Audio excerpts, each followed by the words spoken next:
Okay, hello and welcome to lesson 2 on Mr. Boxes, and today we're going to be looking at variables. Now variables are things that you can change in a program. They often don't stay the same, and the computer won't remember what a variable was beyond what it has stored at the moment, so it won't remember what it was 5 minutes ago if you changed it. So we're going to look at variables, and I'm going to show you first of all. Let me find it. Let's go and scratch window, turn that off. Okay, so here you can see I've got my stuff.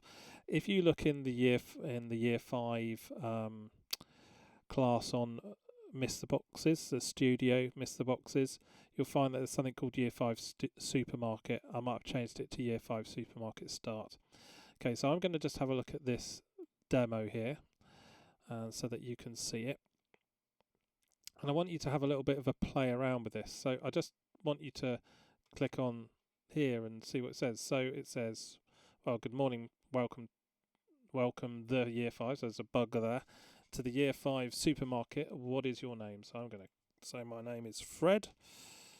Okay, and then I'm going to click on that, and it says, hello Fred, we hope you enjoy our shop. Click on items that you want to purchase. Okay, so okay, if I click on so hopefully you'll see that this is doing something. So I want you to have a little bit of a play around with how that works.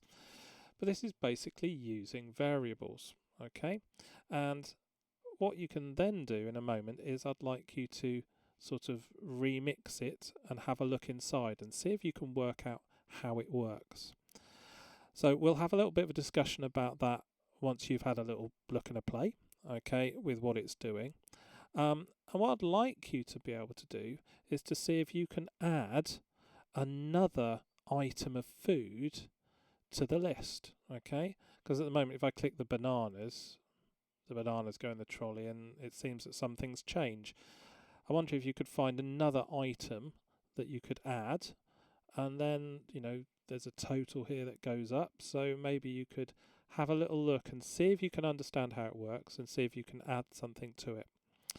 Okay, part 2 of the lesson, we're going to be looking at our Miss the Boxes game and see if we can apply some of the ideas for Miss the Boxes, from the supermarket, to the Miss the Boxes.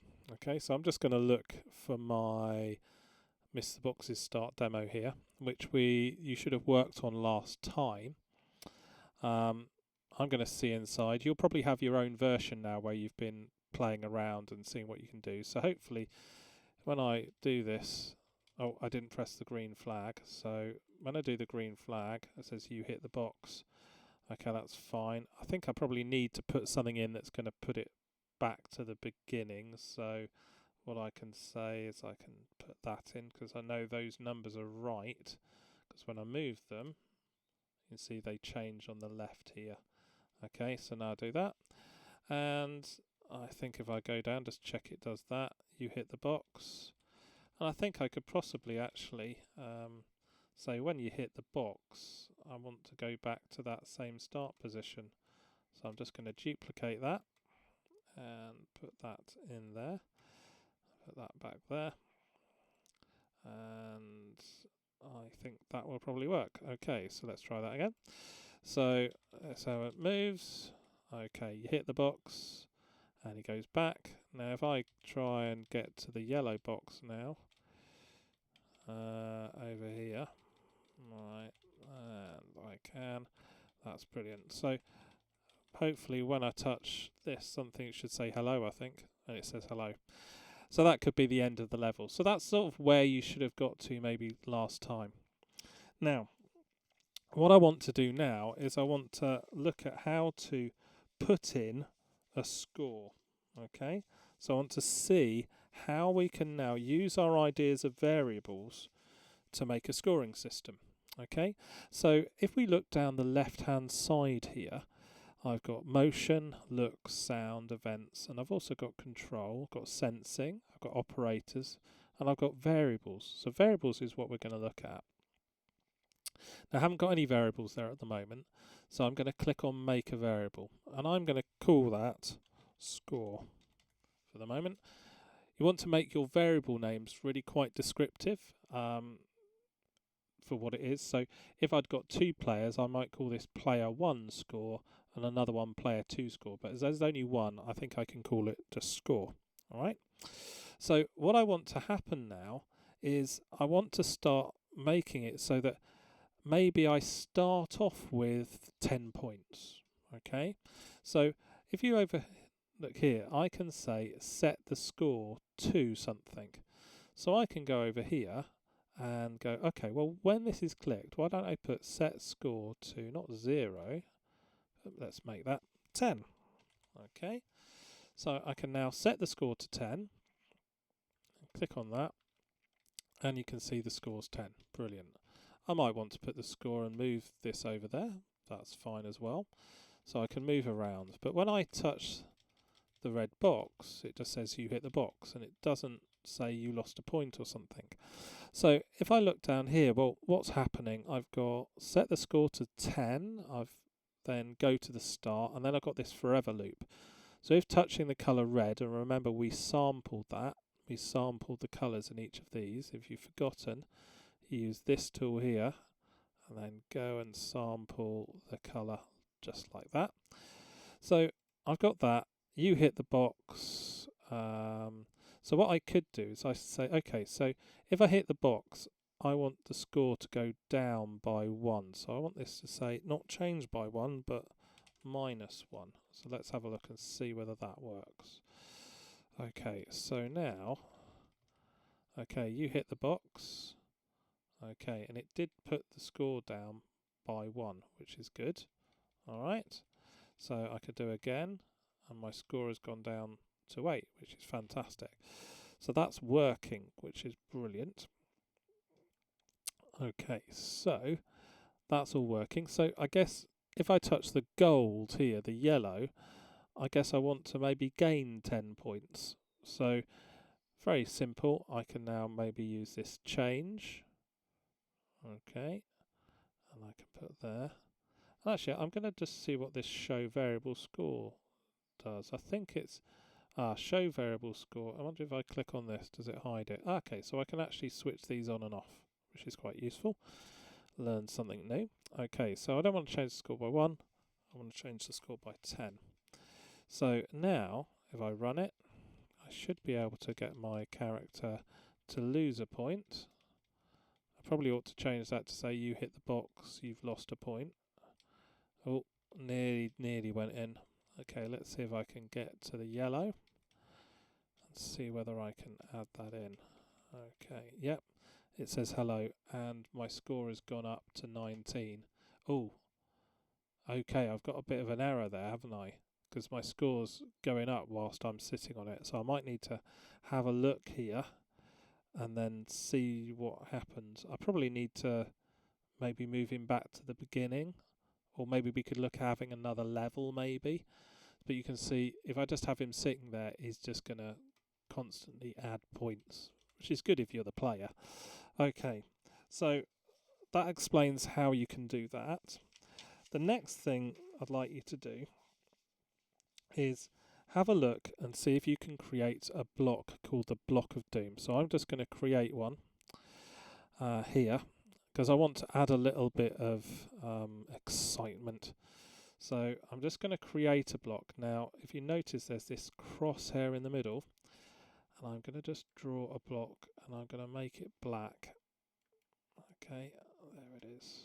Okay, right, so let's just make my block like that and see what it is. That's a bit big, so I can just maybe make that smaller. Okay, brilliant. So what I think I would like to have happen, and this is what in the checks you're going to have to see if you can work out how to do.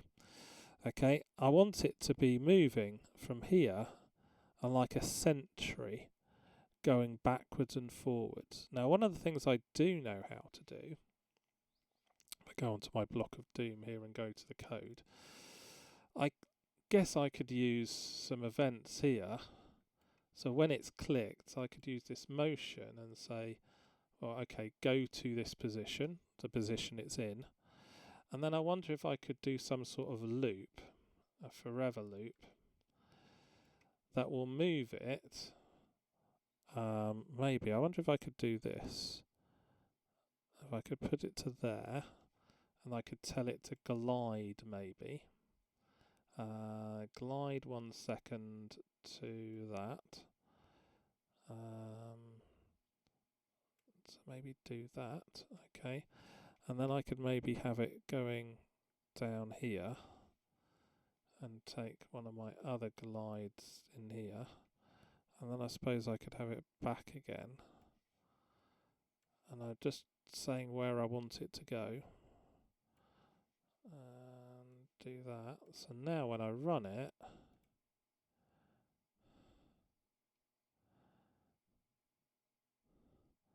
okay, it's doing it a little bit weirdly, but that's the sort of thing that I want to happen. So I can have this block of doom that's just making it a little bit harder for people to get to the end. All right. So it's now moving around. I guess we now need to say what happens when you touch the block of doom. So you probably want to now go back to the sprite and start thinking about some more things that we can have here. It could be that you use the touching colour, but you might be able to go to sensing, and instead of that you could use touching colour and set that, or you could say if touching sprite 1, and actually I'm going to call this sprite 1 or sprite 2 actually. I'm going to call it block of doom. Alright, hopefully that will change that there. So let's have a look. Oh, I've just called this a block of doom. Silly me. I'm just going to call it player 1. Hit the wrong thing. That was my fault. Let's go back to here and change it. So what you should be able to then do is that you can see that if you give it a name, then you can use that name. So it could be if touching block of doom, say you hit the block of doom and then change the score by something, okay? Or you could do it by the colour. So there's 2 ways that you could do it. Okay, so that's one thing to look at. The other thing that you might want to investigate, if once you've completed that and got your block of doom working, is maybe creating a time variable to give yourself a time limit to get through the maze. So you're going to need to use variables for that. You need to make a variable maybe called time, but you're also going to need to set it to a start time, and then it's going to need to count back down. So I'm going to leave you to see if you can work out how to do that.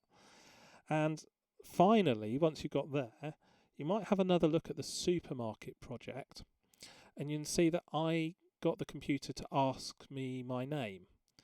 So maybe have a look at the supermarket project and see how that worked in the coding for me to ask the name, because then you could maybe say, Fred, you've hit the block of doom, you've lost 10 points.